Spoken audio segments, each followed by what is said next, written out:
एक भतीजा रिश्ते को तार तार करते हुए अपने सगी चाची के साथ पूरे 5 सालों तक अवैध रूप से संबंध बनाता है।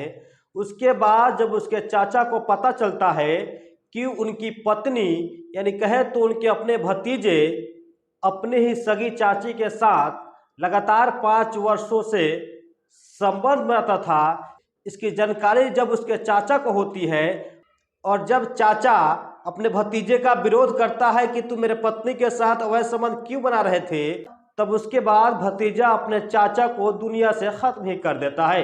इस पूरी घटना को विस्तार से बताऊंगा, उससे पहले परिचय। तो मेरा नाम अंसारी अमजद है और आप सभी नीडर न्यूज का क्राइम न्यूज देख रहे हैं। आज की ये सच्ची घटना यूपी के पीलीभीत गजरौला का है और ये घटना 23 अक्टूबर का है, जिस दिन एक चाचा को पता चलता है कि उसका सगा भतीजा अब उसकी वाइफ यानी कहे तो अपने चाची के साथ अवैध संबंध बनाता है। दरअसल ये पूरा माजरा 5 साल पहले शुरू होता है, जब घर में मौजूद भतीजा को अपने ही सगी चाची पे दिल आ जाता है और दोनों एक दूसरे से बात करने लगते हैं। सिर्फ भतीजा ही नहीं बल्कि चाची की भी रजामंदी होती है और चाची भतीजा आपस में बात करते करते प्यार का परवान इतना चढ़ जाता है कि चाची जो है भतीजा के बगैर रहना ही नहीं चाहती है। और उसके बाद चाची और भतीजा पूरे 5 सालों तक एक साथ एक रूम में रह के अवैध तरीका से संबंध बनाते हैं और संबंध बनाते बनाते एक दूसरे के बगैर जीना उन लोगों को नामुमकिन सा लगने लगता है और दोनों एक दूसरे में खो जाते हैं, एक दूसरे के साथ पूरी जिंदगी व्यतीत करने की भी ठान लेते हैं।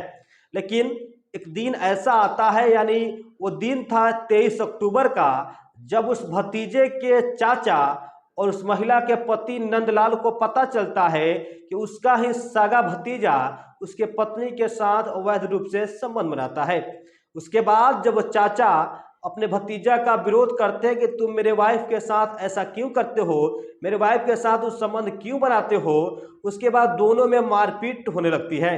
मारपीट होते होते होता कुछ यूं है कि उसका भतीजा अपने चाचा पे प्रहार करता है और प्रहार करने के बाद उसे जान से मार देता है। जब उसके चाचा की मौत हो जाती है तो अपने चाचा के शव को ले जाकर बगल के खेत में फेंक देता है और वो पूरा डरा सहमा होता है। हालांकि उसकी चाची भी उसके साथ मिलके खुद के पति और उसके चाचे के शव को लाकर खेत में फेंक देते हैं। सुबह होती है, जब गांव के लोग मोहल्ले के लोग खेतों में काम करने जाते हैं तो खेत में पड़ा शव देख के पुलिस को खबर करते हैं। पुलिस को पता चलता है, पुलिस जो है वहां पे आता है और उसके बाद उस शव को अपने हिरासत में लेता है और उसे पोस्टमार्टम के लिए भेज देता है। उसके बाद सवाल उत्पन्न ये होता है कि आखिर उस व्यक्ति को किसने मारा था। इसके जानकारी के लिए पुलिस आती है, उसके बाद उसकी पत्नी से पूछताछ करती है, फिर उसके भतीजे से पूछताछ करती है, लेकिन कहीं से कोई सटीक जानकारी नहीं मिल पाती है। फिर पुलिस शक के दायरे में उसके भतीजे को लेकर पुलिस स्टेशन चली जाती है। बार बार पूछने का प्रयास करती है कि आखिर इनका मौत कैसे हुआ था, लेकिन वो लड़का बताने को तैयार नहीं होता है। फिर पुलिस को किसी भी तरह से करके सच्चाई जाननी होती है। उस लड़के को मारा पीटा जाता है। उसके बाद अंत में उस बच्चा का दिल पिघल जाता है और अंत में पूरी वारदात को पुलिस को बता देता है।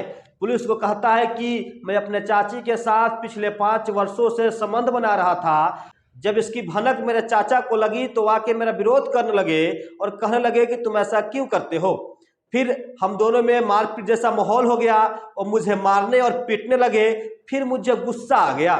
गुस्सा आने के बाद वहाँ एक लठ रखा हुआ था, उस लठ को उठाया और अपने चाचा के सर पे हमने जड़ दिया और लठ काफ़ी मजबूत था और काफ़ी जोर से हमने अपने चाचे के सर पे मार दिया था। उसके बाद चाचा का वहीं पे मौत हो गया। मौत होने के बाद मैं पूरा डर गया था और पूरा परेशान और हैरान हो गया था कि आखिर हमने इतनी बड़ी कांड कैसे कर दिया। हालांकि वो लड़का ये भी बताता है कि मुझे चाचा को जान से मारने की कोई मानसिकता नहीं थी, कोई अंदर से नहीं था कि मैं चाचा को अपने रास्ते से हटा दूंगा, लेकिन ये जो भी हुआ अनजाने में हो गया।